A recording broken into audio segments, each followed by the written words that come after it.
Hey, this is John Petrucci, and you're watching the Guitar Mania channel.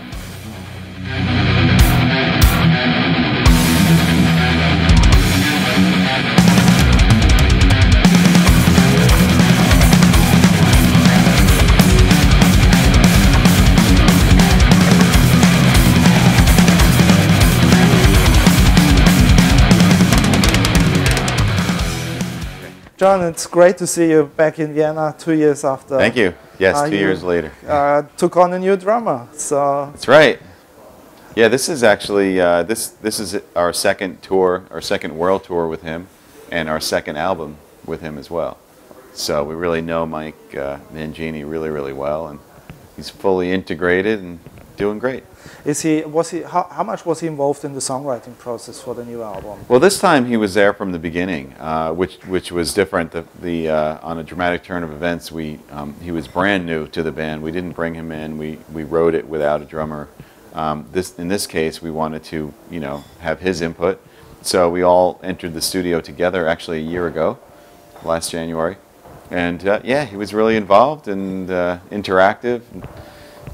Helping to write the songs, and it was a great experience. In terms of recording the new album, was it like you wrote the stuff in the studio and then straight away recorded it? Or? Right, exactly. Yeah, the way that we did it, we had talked to Richard Chycki, who's our engineer and our mixer as well, and I had talked to him about doing this album a little bit differently, where not only are we in the studio and we're writing in the studio, and everything is mic'd up, but we got all of the sounds that were, call them like the final sounds on the album that you hear. We got those in the beginning. So, if Mike played something on the drums that was improvised while we were writing, we were able to keep it. Right. And we didn't have to worry about any issues with the sound, or that the guitar was bleeding, or that the kick drum wasn't mic'd. Everything was at any given point recordable.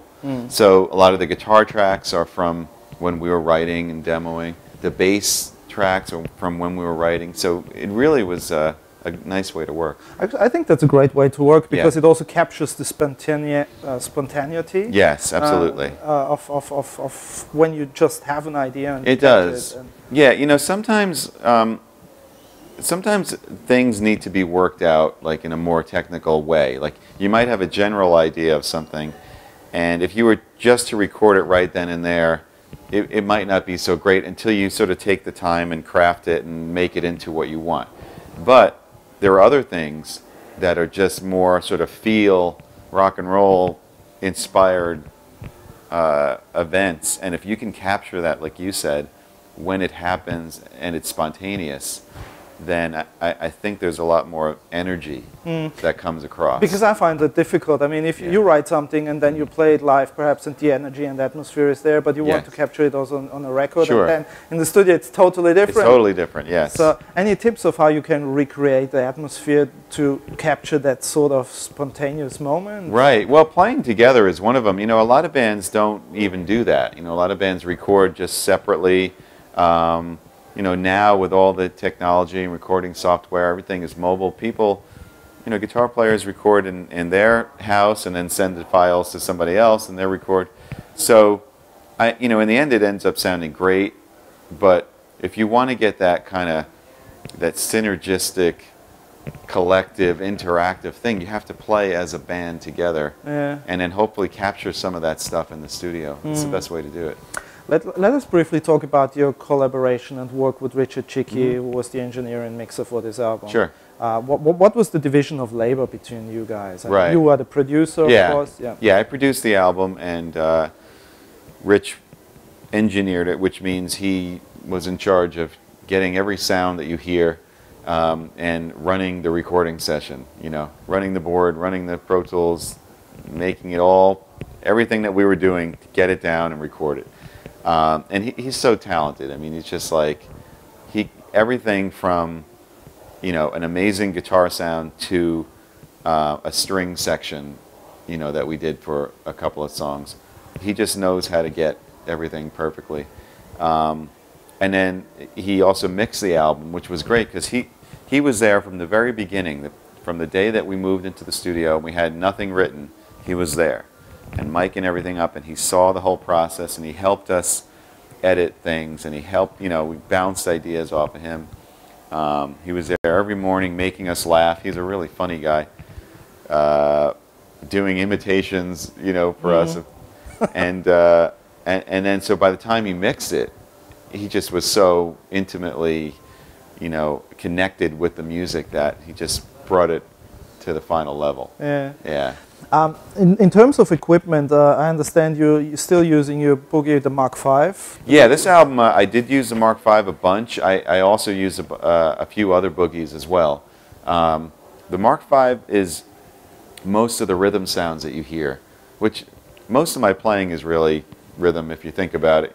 The solos come here and there. On top of it. Yeah, but like 95% of the songs are riffs, right? Yeah. So that's the Mark V. The solos are the Mark IIC Plus.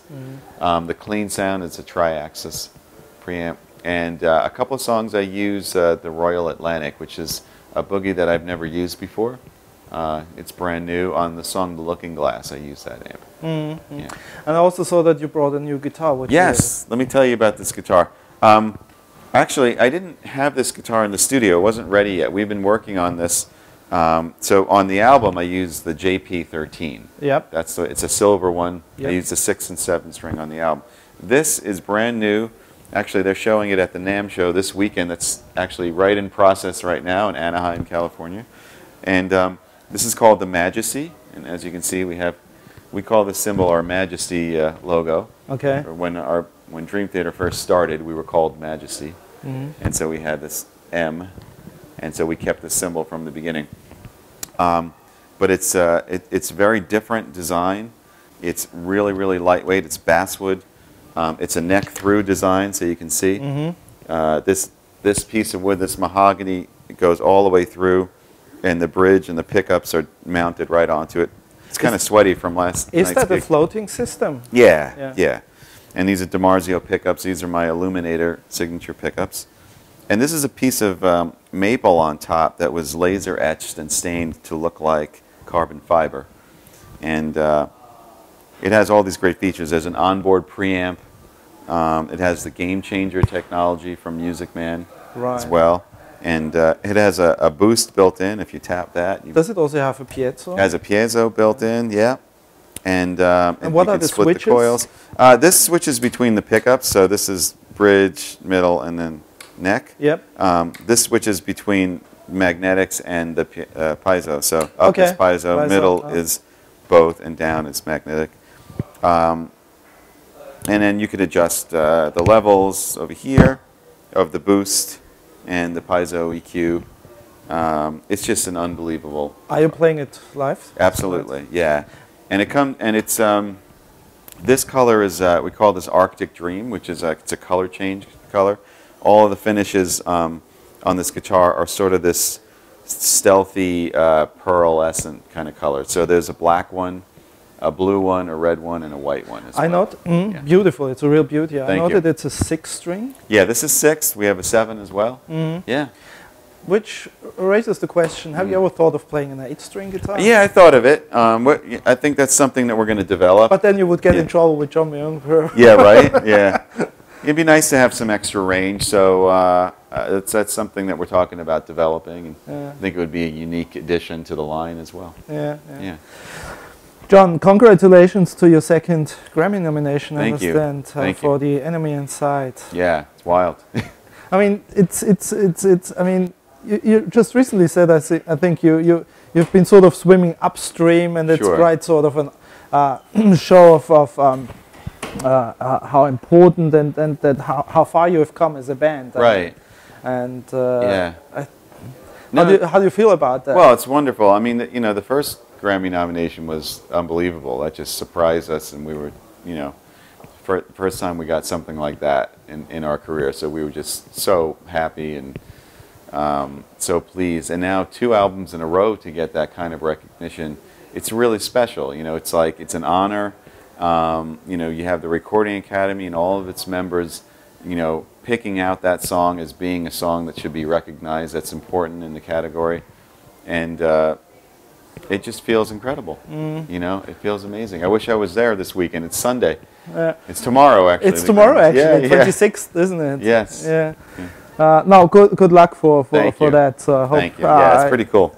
You have some strong contesters with Anthrax and Black Sabbath. Yeah. I know. That's difficult to win. Let us talk about your new 360 degrees app that you just released. I mean, that's a stunning thing. Yeah, it's really cool. When we filmed live at Luna Park, we had a company called Matavision set up 360-degree cameras in front of all the guys at a couple of points on stage. And so the entire concert is filmed, every show in 360, I mean every song in 360, and the app is finally available. And what it enables you to do is you pick a song, and you can click on one of those cameras, and then you could navigate just by moving your finger across your iPad or iPhone or on your computer with the mouse, and you can see what that musician saw that night in 360. So you can, looking at him, you could look as if you're me and look out into the audience, look up, look at Mike Mangini. Then you can click on Jordan's and then see what he's seeing, look at the audience from his perspective, spin around, look at Mike, see the side of the stage. It's really, really interesting. I just don't want to know how much work post-production involves. Yeah, because it's like, you know, that company just really put a lot of time into it. It's so much data and so much information to do that. You know, but it's just an awesome app. It's so cool. Yeah. I'm really happy to see that you guys always sort of have new set lists and choose from the huge back catalog. Yeah, there's a lot of songs. And that you will also be playing Trial of Tears, for instance, since 2004 again. Right. So. Right. Yeah, it's cool to bring back songs that we haven't played in a while. You know, it's fun. This set is very different than many of the other sets that we've had in the past. First of all, it's an evening with, which we haven't done in quite a while. So it's a 3-hour show. There's an intermission. There's sort of like a pre-show, like when you walk into the venue, there's something going on before we even go on stage. And then we pay tribute to a couple of the albums that are up for anniversaries, like the Awake album. We play a nice big suite from Awake and Scenes from Memory as well. We play a couple songs that we've never played before live. So it's, I think it's a very unique set, and you know, like you said, it's difficult to, you know, fit in a song from each album. You know, so sometimes you have to leave out an album, but I think from what I've been hearing, it sounds like our fans are really pleased with this set list. So, yeah, there's quite some variety, basically. Right. I mean, because that makes it so interesting to attend your concerts every time, because you're always in it for something that you might not have heard in a previous concert. Exactly, and you know, most of these songs, actually all of them except for 2, nobody has seen Mike Mangini play these before. These are all new for him. Yeah. John, being a blog and fanzine for guitarists, I mean, we were wondering what attracted you in the first place to choose the guitar as an instrument. You know, I don't know. It's just I used to have dreams about playing guitar, which was kind of funny. I remember a recurring dream of me being up on a stage playing. I just was attracted to that instrument. I don't know what pulls people towards something. You know, especially if you find out it's something that you're able to do, then then you're in luck. You know, but you know, the thing that keeps me going with it is it's a very expressive instrument in 2 ways. One, that it's a great songwriting instrument because you can play chords and sing along, and it's a great compositional instrument. And the other thing is that, like specifically rock guitar, like rock and metal, rock and roll, you know, guitar through a distorted amplifier is a really expressive instrument. I mean, some of like the best singable, moving, you know, moments or guitar solos that you know you remember from David Gilmour and, you know, Jeff Beck and guys like that. The guitar is just so expressive, and I love that about it. And it's really hard to master. And somehow it also has a percussive element, doesn't it? Oh, big time, yeah. Especially, you know, the way that I use it in Dream Theater And the sound with the boogies that I go for is very immediate, very percussive, and it links with the kick drum and snare in a very tight way. So you'll hear that kind of tight rhythmic syncopation as a common thing in our music a lot. So yes, you're right, very percussive. Yeah, I mean, and because you mentioned before that most of the time you're playing rhythm, yeah. Many young guitarists think it's just all about playing solos. I know. Yeah. I mean, are there any recommendations of how you could improve your rhythm playing? Well, what I find is you know, if you think about a song, you know, take a Dream Theater song, take The Enemy Inside, you know, however long that song is, I forget, maybe it's 6 minutes or so, you know, you realize that for most of that song, you're kind of playing on the lower strings, you know, muting, playing a lot of right-hand stuff. It takes a lot of stamina. So one of the things is, you know, to try to, like, play along to things in their entirety.